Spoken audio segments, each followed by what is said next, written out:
आज हम बात करने जा रहे हैं एक ऐसे व्यक्तित्व से जिसने अपनी शिक्षा दीक्षा हायर एजुकेशन लेने के बाद राजनीति में जाने का निर्णय ले लिया। और वो भी आपको बता दें कि आपने एमबीए किया और उसके बाद राजनीति में इन्होंने पदार्पण 2018 से शुरू किया। समाजवादी पार्टी की राजनीति में आने के बाद आप कई बड़े स्तर पर आपने काम किया है और अभी भी समाजवादी पार्टी के लिए निष्ठावान कार्यकर्ता की तरह आप काम कर रहे हैं। ऐसे हमारे बीच में आज हैं अभिषेक मिश्रा जी। आइए बातचीत करते हैं समाजवादी पार्टी की वर्तमान स्थिति के बारे में, साथ ही और भी कुछ उनके बहुत से ऐसे पहलुओं पर हम बातचीत करेंगे जिससे ये पता लग सके कि समाजवादी पार्टी के नेता अभिषेक मिश्रा समाजवादी पार्टी के बारे में क्या सोचते हैं, भाजपा के बारे में क्या सोचते हैं, और एक युवा और पढ़े लिखे युवा, एमबीए किए हुए युवा की राजनीति को लेकर क्या समझ है, क्या सोच है, और वह आने वाले भविष्य में इस देश को राजनीति में क्या देना चाहते हैं। चलिए बात करते हैं अभिषेक मिश्रा जी। अभिषेक जी, जहां तक मेरी जानकारी है, समाजवादी पार्टी हिंदी को लेकर के सबसे अधिक आंदोलन उसने किए। हिंदी से उसका प्रेम जग जाहिर है। जब स्वर्गीय मुलायम सिंह यादव जी कंप्यूटर का विरोध करते थे, अंग्रेजी का विरोध करते थे, आज उनके पुत्र अखिलेश यादव समाजवादी पार्टी को चला रहे हैं। ऐसे में एक सबसे बड़ा विषय यह आता है कि जब इंडिया अलायंस का एक घटक दल डीएमके, जो कि तमिलनाडु में शासन कर रहा है, वो लगातार हिंदी पर वार कर रहा है, ऐसे में अखिलेश यादव की तरफ से एक शब्द भी नहीं बोला गया, ना तो उस विरोध में और ना ही पक्ष में। ये क्या मामला है? नहीं नहीं, मैं बताऊं, घटक दल बहुत होते हैं आपके। ये देखिए, जैसे अभी बीजेपी के ही ले लीजिए, बहुत से घटक दल है जिनकी अलग अलग विचारधारा है। अभी इन्हीं के निषाद पार्टी के एक नेता है संजय निषाद जी, जो कि मंत्री भी हैं, कह रहे हैं कि मैं तो दरोगाओं को पीट पीट के यहाँ तक पहुंचा हूं। तो क्या इस विचारधारा से भाजपा या योगी जी सहमति रखते? नहीं रखते। ये तो इंटर स्टेट मामला, मुख्यमंत्री हो चाहो तो फ्रैक्शन ऑफ सेकेंड्स में उसका मंत्री पद ले लो, नहीं कर रहे। हर पॉलिटिकल पार्टीज की अपनी कुछ मजबूरियां होती हैं। डीएमके जहां पे है स्टालिन साहब की, वहां क्या मजबूरी है कि वो हिंदी का विरोध कर रहे हैं। यही बीजेपी गवर्नमेंट थी जब पूर्वांचल का विरोध हुआ था, भरपूर विरोध हुआ था कि यूपी बिहार वालों को भगा दो। उस वक्त इनका क्या स्टैंड था? कहीं कोई स्टैंड नहीं रहा। तो ये एक छोटे से मुद्दे को लेके हमारे स्टैंड के बारे में जाना, हमारा एक ही स्टैंड है। समाजवादी पार्टी का हर लीडर, हर कार्यकर्ता के एक स्टैंड है कि हम समाज के हित की बात करेंगे और विकास की बात करेंगे। अभिषेक जी, समाजवादी पार्टी में अखिलेश यादव के बाद एक बड़ा चेहरा है डिंपल यादव का। डिंपल यादव, जिनकी राजनीतिक सफर बड़ा ही इंटरेस्टिंग रहा है, मेंबर ऑफ पार्लियामेंट 4 बार रही वो। और सबसे बड़ी बात यह है कि अखिलेश यादव जी के ऊपर तो ठप्पा उनके पिता की तरह ही मुस्लिम तुष्टीकरण का लगा हुआ है। अगर बात करें तो उत्तर प्रदेश की जनता इनको भी मुलायम सिंह यादव से इतर नहीं मानती है। जैसे कि मुख्तार अंसारी के घर इनका जा करके वहां जाना, राम गोपाल मिश्रा के घर ना जाना, संभल के मामले पे 5-5 लाख रुपए का चेक देना। ऐसी अगर बात करें तो अब अखिलेश यादव का फेस ये कुंभ में नहाना और सारी चीजों से क्या वो पोस्टरिंग करने से भी नहीं मिट रहा है। ऐसे में जो डिंपल यादव है, उनका आज भी अगर देखा जाए तो मुस्लिम तुष्टीकरण और विवादों से कोसों दूर है। तो ऐसे में क्या अखिलेश यादव जी 2027 में नई स्ट्रेटजी के साथ, महिला होने के नाते, पार्टी के सर्वे सर्वा प्रमुख की पत्नी होने के नाते और जनता में अपनी खुद की अपील होने के नाते, क्या डिंपल यादव 2027 में मुख्यमंत्री प्रोजेक्ट कर सकते हैं अखिलेश यादव?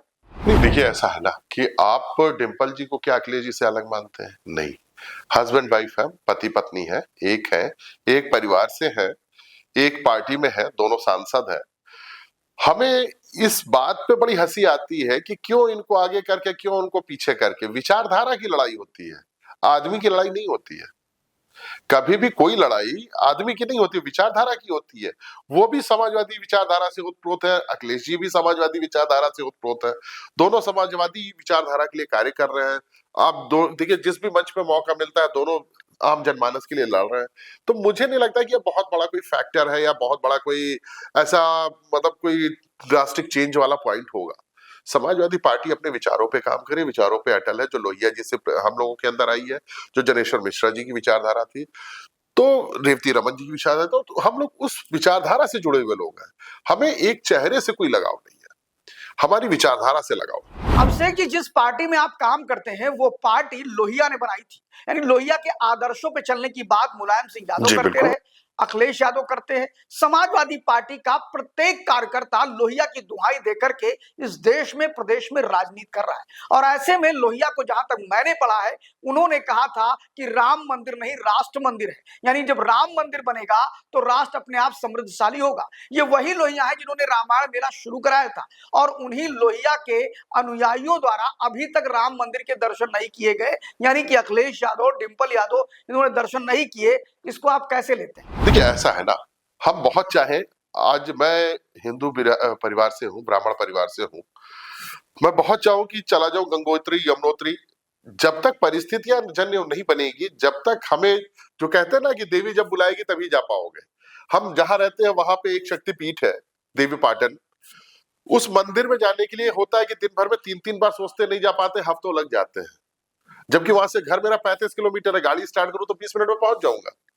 तो ये कहना कि नहीं गए या कब जाएंगे, जाएंगे, बिल्कुल जाएंगे। सारे नेता हो आए आपको समाजवादी पार्टी के, वो अच्छा नहीं लगा, पर्टिकुलर एक अखिलेश जी चले जाए तो शायद आपको बड़ा अच्छा लगे, जाएंगे। आज की डेट में जो वहां पे अवस्थाओं का दौर है, जितनी रश हो रही है, अच्छा है, ईश्वर के दर्शन के लिए भीड़ लगे, हम भी चाहते हैं, ये अच्छी चीज है, बिल्कुल जाएंगे। एक वीआईपी प्रोटोकॉल लेके जाने पे वहां पूरा व्यवस्था हो जाती है। तो ये काम अभी बीजेपी वालों को कर लेने दीजिए, हमारी सरकार आएगी, हम ढोल नगाड़े बाजे के साथ जाएंगे।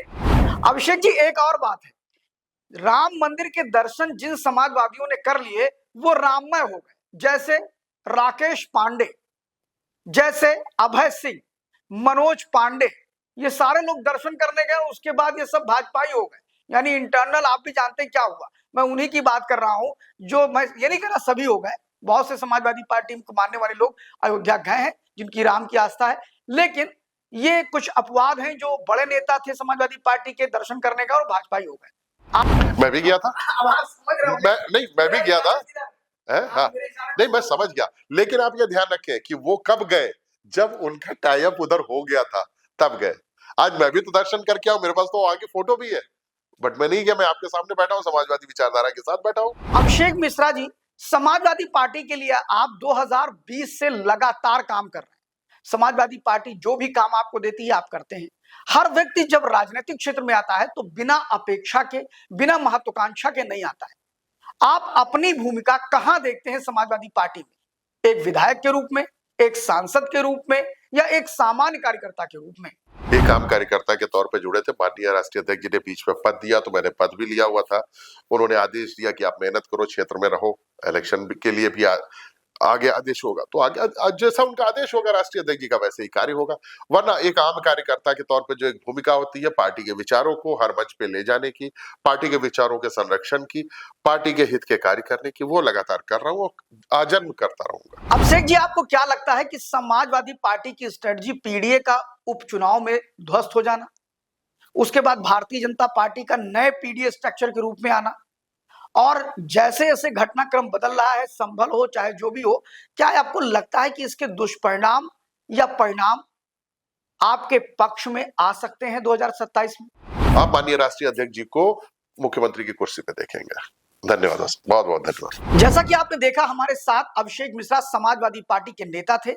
आपने जिस बेबाकी से उत्तर दिया वो काबिले तारीफ है, लेकिन बहुत से ऐसे विषय थे जिस पे अभिषेक मिश्रा ने मर्यादाओं का पालन करते हुए उस विषय पर कुछ भी स्पष्टता से कहने से मना कर दिया। लेकिन इसमें कोई दो राय नहीं है कि एक पढ़ा लिखा युवा समाजवादी पार्टी में आकर के राजनीति की सोचता है, राजनीति में नए तरह की राजनीति की बात करता है, समाज सेवा की बात करता है। और अब देखना यह है कि क्या अभिषेक मिश्रा ने जितने दावे किए हैं समाजवादी पार्टी के लिए वो पूरे हो पाते हैं। 2027 में क्या एक बार फिर से अभिषेक मिश्रा पर विश्वास करते हुए समाजवादी पार्टी इन्हें किसी नई भूमिका में भेजती है, या कुछ और नया होता है? फिलहाल 27 के लिए अभिषेक मिश्रा ने बड़े दावे किए हैं, समय के साथ देखना होगा कि 27 में इनके दावे कितने मजबूत दिखाई पड़ते हैं।